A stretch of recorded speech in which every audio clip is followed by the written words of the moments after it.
Hey everyone, and welcome to Chasing Growth. The purpose is to encourage you with challenging ideas to get better. When you get better, everybody wins. In this video, we talk about leadership, personal growth, organizational health, and today we're going to talk about meetings, especially about the team meeting.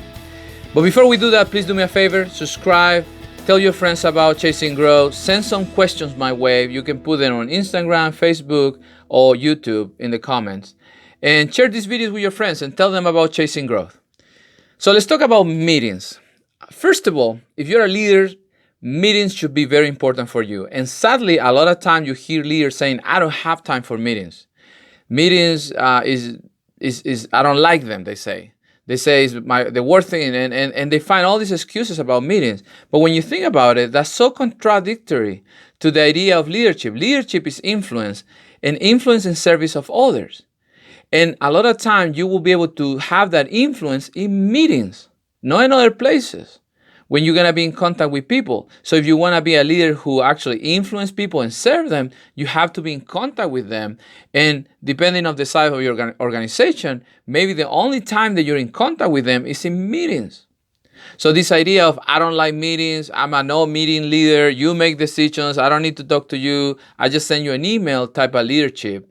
You are just thinking about you, and you should check your motivation for being a leader, if that's the case, because real leadership is about service. It's about giving to others. It's about influencing others for their own growth.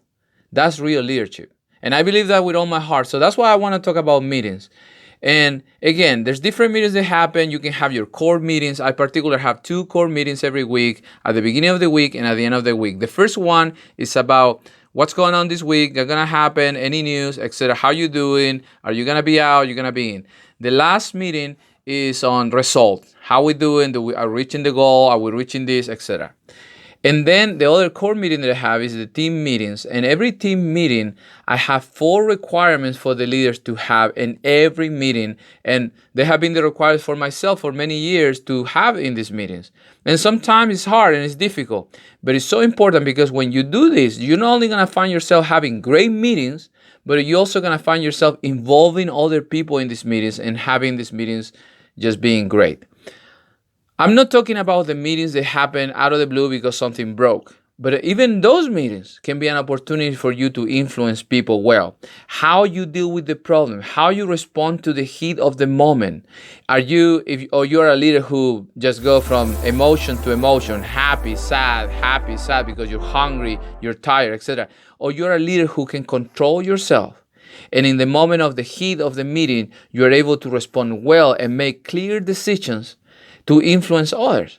So meetings are more important than what you believe. And meetings are probably where people buy on your leadership, when people start believing on your leadership. So if you're a leader who's not paying attention to meetings, you should start paying attention to meetings and be very diligent of how you behave in those meetings, how you act in those meetings, how you talk in those meetings, because leadership is influence and influence in service of others. So people who go into those meetings, how are they becoming better? Because they're with you in those meetings. But let's talk about the team meeting. I believe that every team meeting, the team meeting is such a crucial thing. I mean, it's the time when you have all the attention of the team. It's the time when everybody's listening. It's your time to shine. And if you don't take time and you prepare for this meeting every week or every month, whenever you have them, you're wasting so much opportunity. And think about it. Every team meeting also is costly for your company, for your organization. If you put all the employees to go to this meeting, the hour or 2 hours they're not working, that's costing you.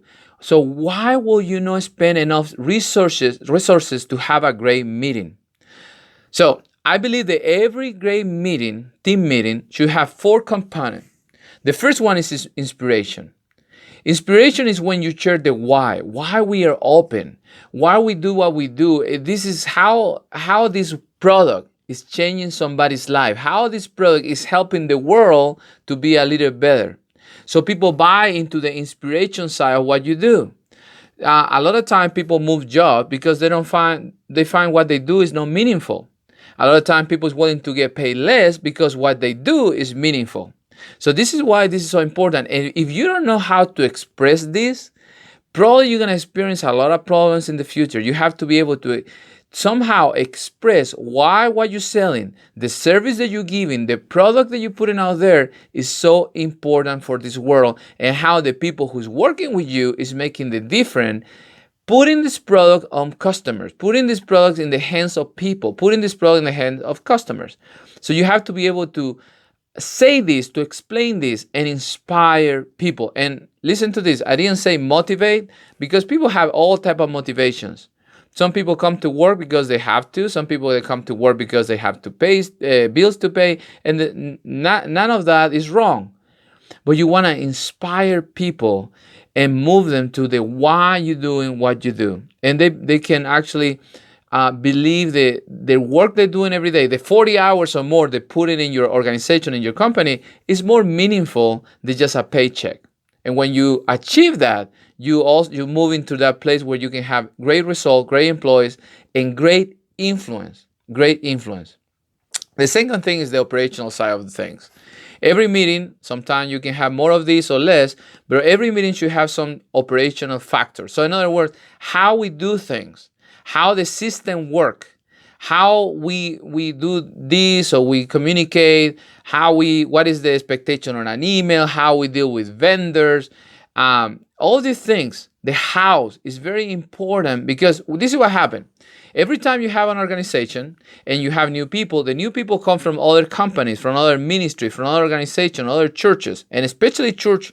In a church world, you see this all the time, because people is constantly moving from church to church, right? And they come with their own ideas, and they want to do their own things. And they want to start in the church, for example, they want to start a new ministry because that's what they like. So you have to be so careful to constantly be reminding your team how you do things here. Because it's very easy to start changing that, because those influences, they come from that side. And people insist on doing it, and they want to change it. And you want to stay with what you do, with what is working for you, with what you believe you should be doing. Because if not, it will be very easy for you to start going in all type of directions if you're not constantly repeating how you do things here. So it's very important to remind people about the operation side of things. So nobody want to come and trying to change it because they come from another company, another church, and they think that works, so they want to impose that in the new church. A weak leader, to make everybody happy, will say, okay, let's try it. A strong leader, a leader who believes in what they're doing, it will stay with their operation, how they do things. They will listen. There may be a space to improve, but they won't change it just because somebody else want to do it. So you're constantly repeating how we do things here, the operation side of things. Then every team meeting should have the expectations. And this is very important, because you want people to know when they're winning. You want to know the people know when they're doing great. You want them to know that when they're achieving things, they can get, some benefit out of that. Maybe extra vacation, a raise, I don't know, whatever is that. But at the same time, you want them to know if they're not doing good, they need to do something about it. So you constantly need to be sharing the expectation with them, so they know what is expected.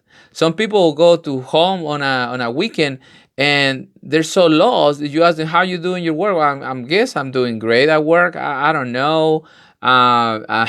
It's funny to have that conversation. So as leader, it's your responsibility in these team meetings to clearly share the expectations, what is required for each team member, very clearly, so they know where they're at. They need to improve or not, or they're doing great so they can get some benefit. People just need to know. If you're a leader who is after influence, you will have the most influence when you do this for people. You're clear. And we talk about other videos about how being clear is an act of love. And this is very important. You have to be clear about the expectation. When people is winning, when they're doing good, when they may have the opportunity to move forward to a better position or greater position because what they're doing.